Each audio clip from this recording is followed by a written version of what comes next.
An old woman should not have to face the teeth of the world alone. At 84, she should be wrapped in the warmth of memory, her hands held by those who love her, her place in the world as solid as the foundation of the home she built.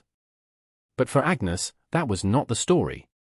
Her story began again here, at the mouth of a wound in the mountain, a black scar of an abandoned mine tunnel where the air was so cold it felt like a solid thing pressing against her skin. Beside her, the great, shaggy form of her dog, Kaiser, shivered, his breath pluming in the twilight. They had nothing. A burlap sack with a half-loaf of bread, a heavy wool blanket, and a cast-iron pot. Everything else was gone, a life erased by a signature on a piece of paper. This was her end. Or so it should have been. This was the place where a story of quiet dignity was supposed to freeze and shatter. But what if it didn't? What if, inside that suffocating darkness, a different kind of story could be built? What if a woman, left with nothing but stone and cold and the loyalty of a single animal, could refuse to disappear? You are about to witness what happens when the world tries to bury a soul that will not be buried. You are about to see the refuge she carved from the heart of the mountain, a secret place of such impossible warmth and defiant beauty that when it was finally discovered, it would not just stun those who saw it, it would change them. It would force them to question the very meaning of home, of wealth, and of the unyielding power that resides in a single, determined heart. Stay, and see what she built. See how a forgotten woman, in the deepest winter of her life, created a light that no darkness could ever extinguish. The world had taken her home, so she would make a new one where no one could ever find it, a fortress of forgotten things, a testament to what a person can endure, and what they can become when they have nothing left to lose but their own spirit. Her life had not always been a battle against the cold. For 57 years, her world had been defined by warmth. It was the warmth of her husband Samuel's hand in hers, his palm as calloused and steady as the hickory axe handle he favored. It was the warmth of the great stone hearth he had built, stone by stone, in the center of their small, sturdy cabin. He had hoisted every rock, mixed every bit of mortar, he sweat sanctifying the place before the first fire was ever lit. Agnes had been right there beside him, her small, nimble fingers chinking the gaps with moss and mud, making the walls airtight, impenetrable. Their home was a collaboration, a living thing born of their shared labor. She remembered the scent of baking bread mingling with the sharp, clean smell of pine from the firewood stacked neatly against the wall. She remembered the feel of Kaiser as a pup, a clumsy ball of fur tumbling at her feet, growing into the noble, watchful guardian he was now.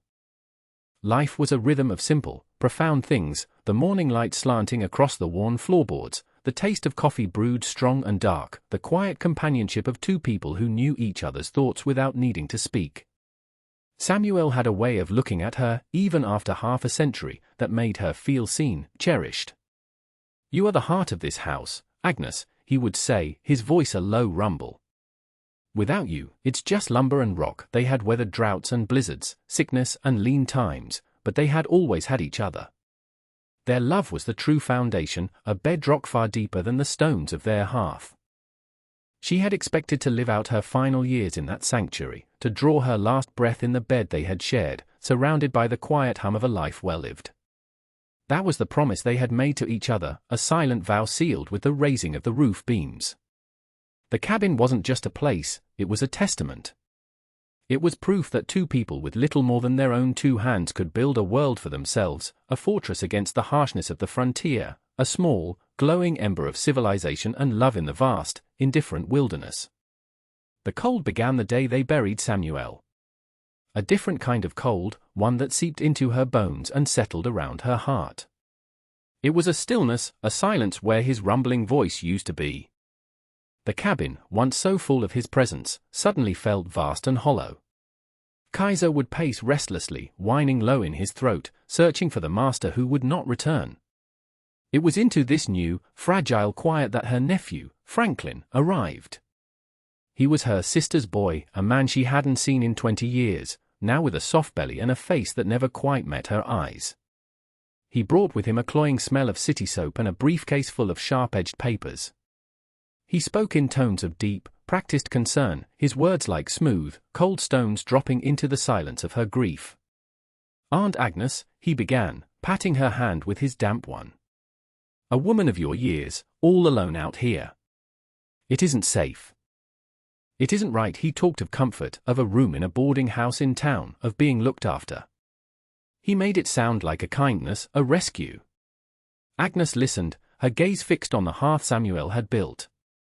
"This is my home, Franklin," she said, her voice thin but firm. "Samuel and I built it. My place is here," he sighed, a theatrical puff of exasperation. The mask of concern slipped. "The bank doesn't see it that way," he said, his voice hardening. "Samuel took a loan years ago for the seed. The deed was collateral. I've acquired the debt." He made it sound like an unfortunate accident, a tangle of finances beyond her comprehension. But Agnes saw the glint in his eyes, the hungry, impatient look of a predator that has cornered its prey. He wanted the land, the timber rights, the water access. Her home was just an obstacle. She refused. He returned a week later with the sheriff and a formal notice of eviction. The sheriff, a young man with uncomfortable eyes, wouldn't look at her. Franklin did all the talking. "You have until sunrise tomorrow," he stated, the false sympathy gone, replaced by a chilling finality. "I'm being generous." That night, Agnes sat by the cold hearth, Kaiser's heavy head in her lap. She packed what she could carry in the old burlap sack, the last of the flour, a packet of dried meat, a tinderbox, and the heavy iron pot. She wrapped herself in the thickest wool blanket, the one she and Samuel had shared for 30 winters. As the first pale, merciless light of dawn broke over the mountains, she stepped out of her home for the last time. Franklin was there, watching from a distance, his arms crossed. She did not look at him.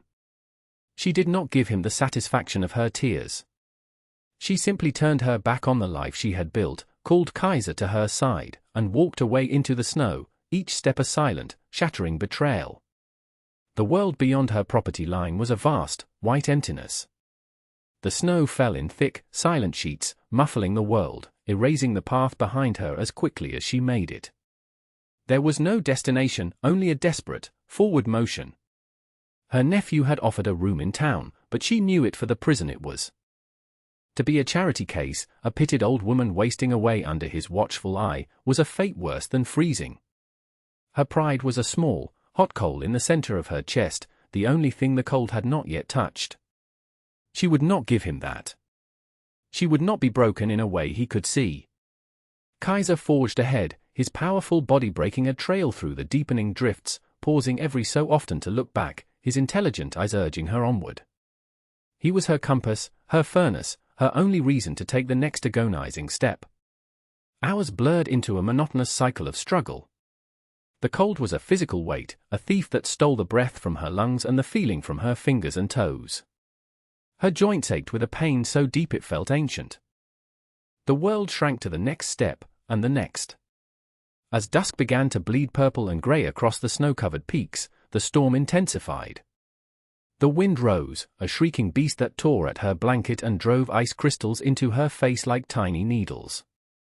She stumbled, her leg plunging through a crust of snow into a void. A sharp, searing pain shot up her ankle. She cried out, collapsing into the drift. This, she thought, was the end. She would be buried here, another nameless casualty of the wilderness. Kaiser was immediately at her side, frantically licking her face, nudging her with his wet nose, whining with an almost human urgency. His warmth, his desperation, pulled her back from the edge. She could not give up while he was still fighting for her. Leaning on him, using his sturdy body as a crutch, she staggered to her feet. It was then, through the swirling curtain of snow, that she saw it, a dark opening in the rock face, a black mouth gaping at the base of a cliff. It was the entrance to an old, abandoned prospector's mine, long since played out and forgotten. It wasn't a home. It was a grave. But it was a grave out of the wind. With the last of her strength, she half limped, half crawled toward it, Kaiser pushing her from behind. They collapsed together just inside the entrance, out of the direct assault of the storm, the sudden, shocking silence of the tunnel ringing in her ears. The darkness inside was absolute, a thick, palpable blackness that seemed to press in on her from all sides. The air was frigid and damp, smelling of wet stone and decay. But it was shelter. It was a chance. And in the heart of that frozen, silent darkness, Agnes and her loyal companion huddled together and simply survived the night.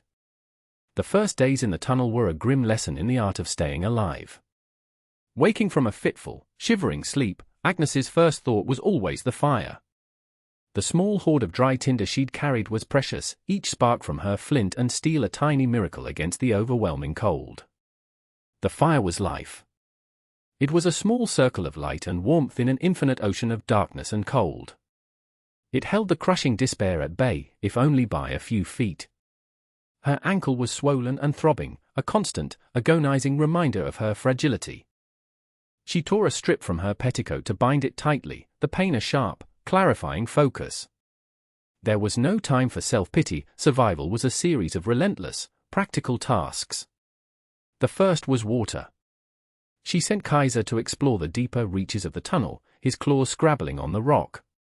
He returned, whining, and led her to a place far back in the darkness where a slow, steady drip of water seeped through a fissure in the rock ceiling. It was clean, filtered by the mountain itself, and tasted of stone and ice. It was enough. She used the cast iron pot to collect it, drop by precious drop. Food was the next crisis. The bread and dried meat were gone in 2 days, rationed in tiny morsels for herself and Kaiser. Hunger became a dull, constant ache. She knew she could not venture far with her injured ankle. She had to use what the mountain offered. Just outside the tunnel entrance grew a stand of hardy pines, their branches heavy with snow.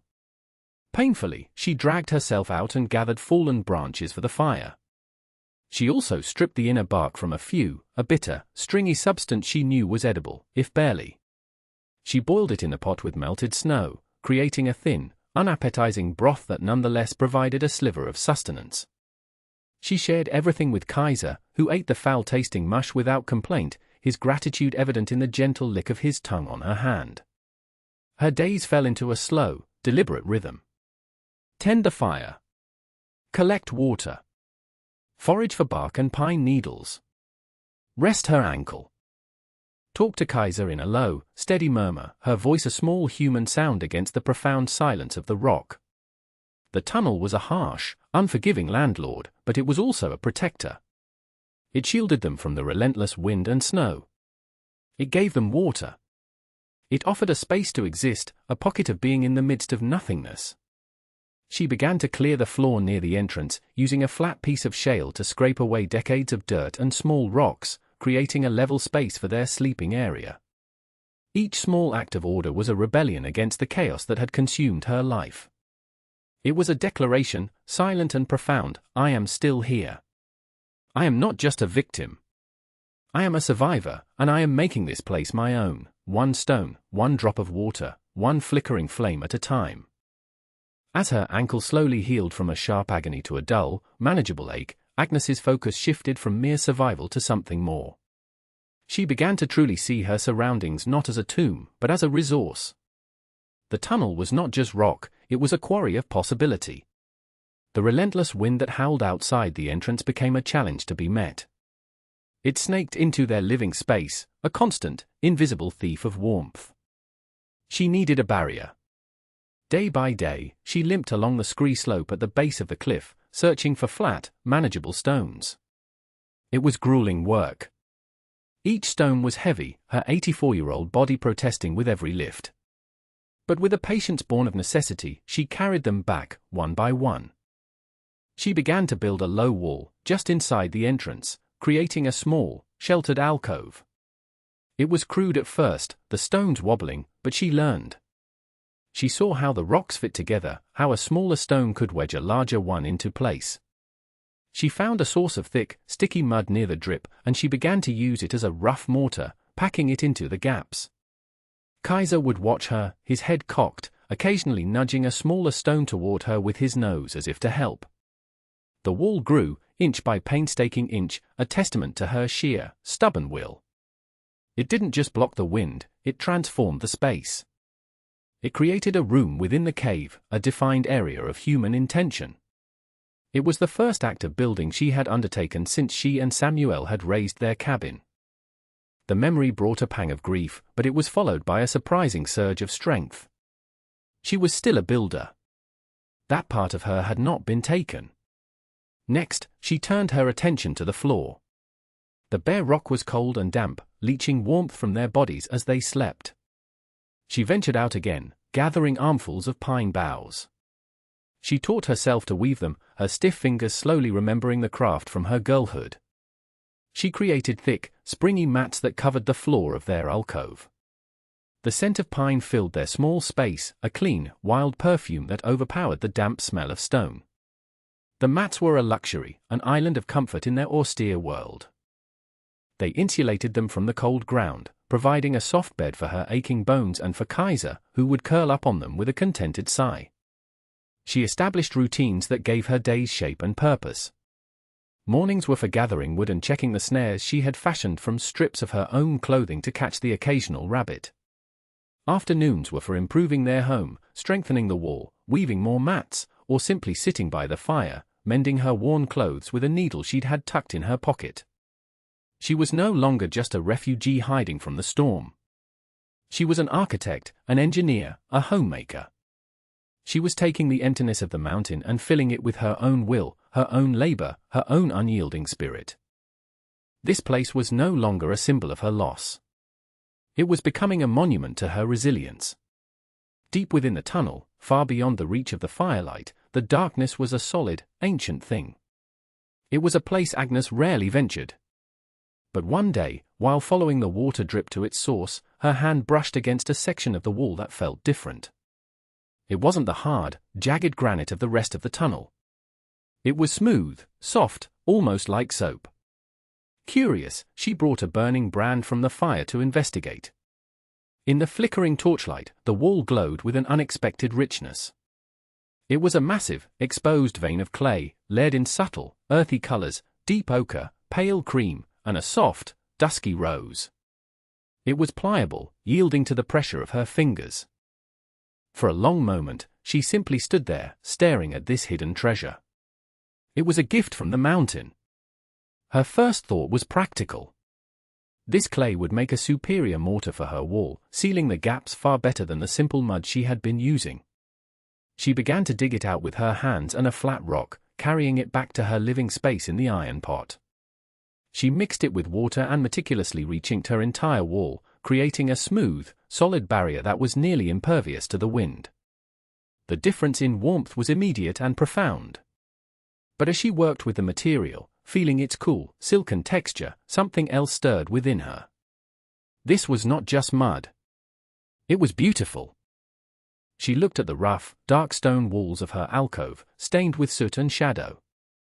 They were a constant reminder of her grim reality, of the cave she was forced to inhabit. An idea, bold and transformative, began to form. Why stop at the wall? Why not cover the oppressive rock?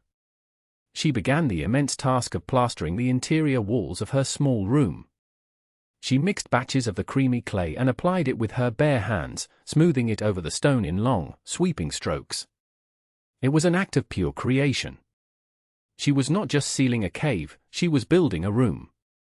She was imposing her own sense of order and beauty onto the raw, indifferent geology of the mountain. And then she made another discovery. While gathering stones, she found rocks that glittered. Mica. The small, silvery flakes were embedded in the granite. She painstakingly chipped them out and crushed them into a fine, sparkling powder. She mixed this powder into the final layer of her clay plaster. The effect was astonishing. In the dim light of the fire, the walls of her small home began to shimmer. They caught the dancing flames and threw them back, creating a soft, magical glow that filled the entire space. The light moved and shifted, making the room feel alive, breathing. It was no longer a dark corner of a mine tunnel. It was a grotto, a secret sanctuary that sparkled with a mysterious, internal light. She had taken the darkness and made it beautiful. She had taken the guts of the mountain and turned them into a home. This was her answer to Franklin, to the world that had cast her out. They had left her in the dark, so she had learned to make her own light, a light that came not from the sun, but from the earth itself, and from the unquenchable fire within her own soul. Months had passed. The brutal heart of winter had broken, and the first signs of a reluctant spring were beginning to appear. Snowmelt trickled down the mountainside, and the air, while still cold, no longer had the same vicious bite. In the town below, life had moved on. The story of the old widow who had vanished into the snow was a brief tragedy, already fading into a cautionary tale whispered on cold nights. Franklin had taken possession of her cabin and the land, his transaction complete. But a persistent unease lingered in the community. No one had seen her body. Up on the mountain, a young deputy named Thomas was on a grim errand. A prospector, known for his recklessness, had gone missing weeks ago, and Thomas and the town doctor, a weary but kind man named Alastair, were making one last search before declaring him lost for good. They were high on the ridge, following a faint game trail, when Thomas stopped short.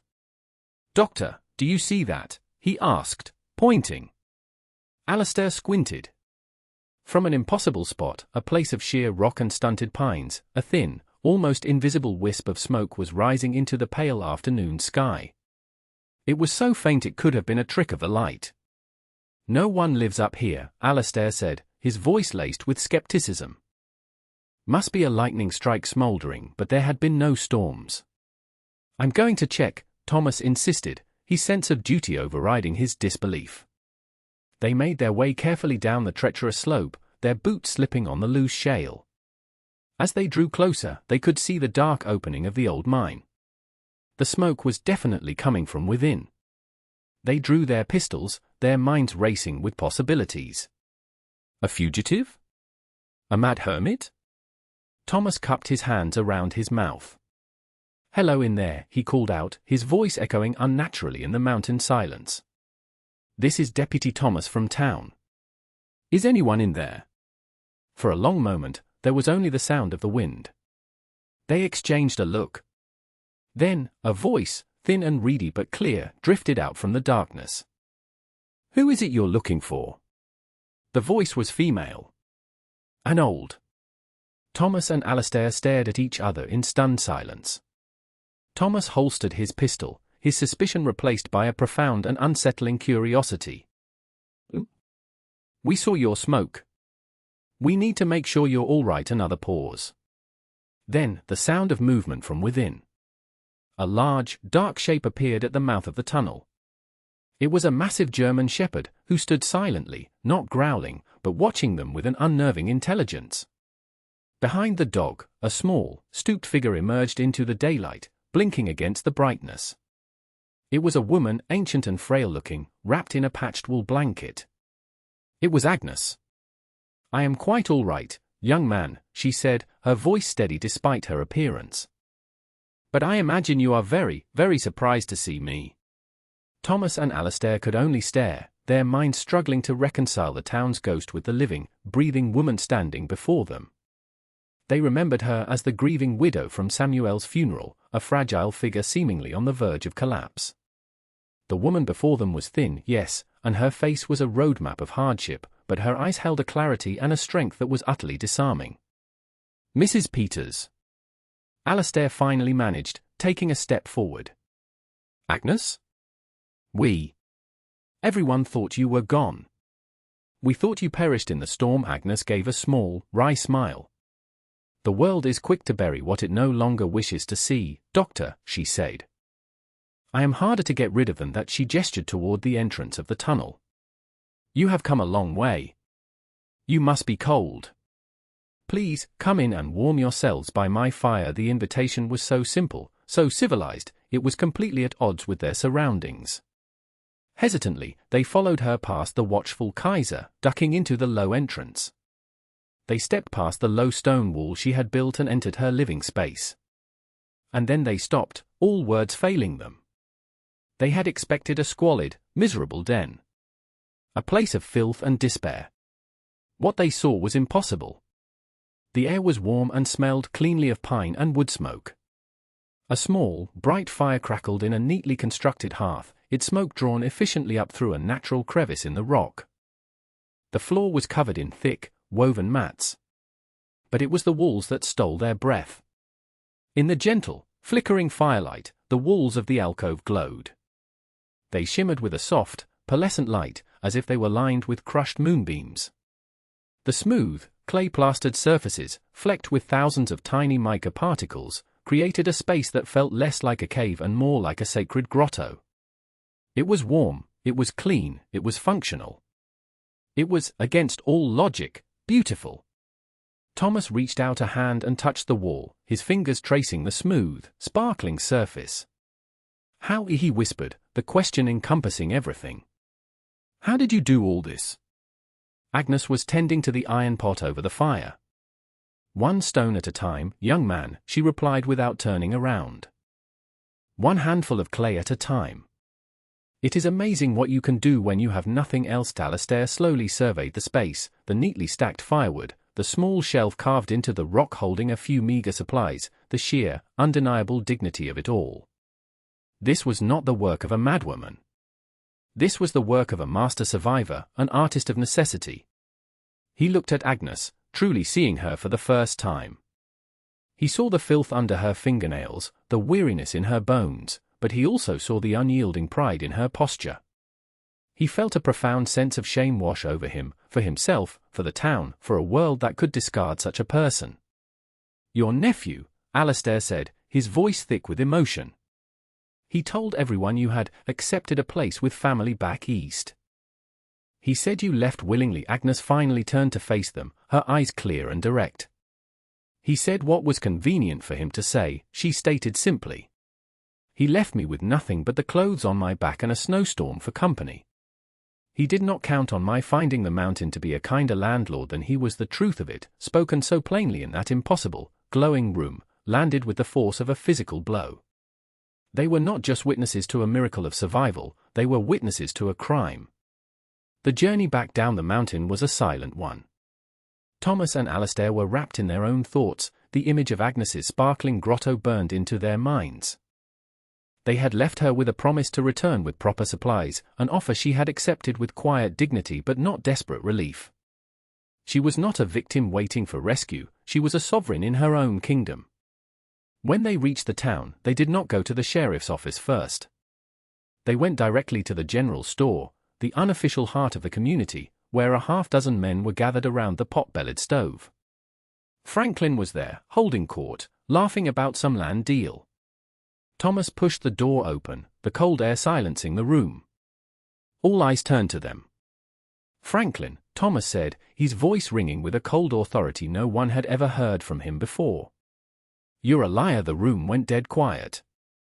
Franklin's jovial face hardened into a mask of confusion and indignation. "What in God's name are you talking about, deputy?" "We found your aunt," Alastair said, his voice low and damning. "We found Agnes Peters." A collective gasp went through the room. Franklin's color drained away. That's impossible," he stammered. "She's dead." "She is very much alive," Thomas continued, his eyes locked on Franklin. "She survived the winter in the old mine on the North Ridge. The one you drove her to. She survived with nothing. While you slept warm in the bed she and her husband built." The story tumbled out of them, a torrent of shame and awe. They described the eviction, the storm, and then, the refuge. They spoke of the stone wall, the woven mats, and the impossible, shimmering walls that glowed in the firelight. As they spoke, the men in the store shifted their weight, their gazes moving from the deputy to Franklin, their expressions hardening from disbelief to contempt.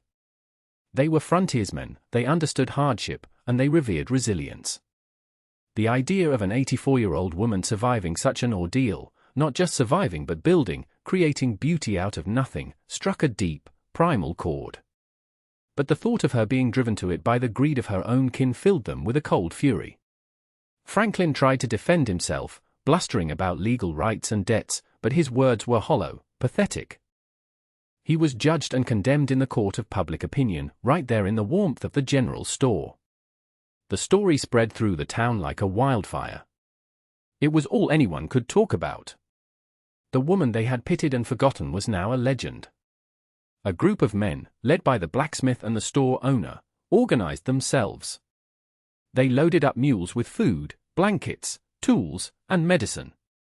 It was not an act of charity. It was an act of atonement. They made the pilgrimage up the mountain, a silent procession of shamefaced men, to pay tribute to the woman they had allowed to be cast out. They found her just as the deputy had described, standing at the entrance to her glowing home, her great dog at her side, waiting for them not with anger, but with a quiet, unassailable grace. They had come to rescue a victim, but they found themselves standing in the presence of a queen.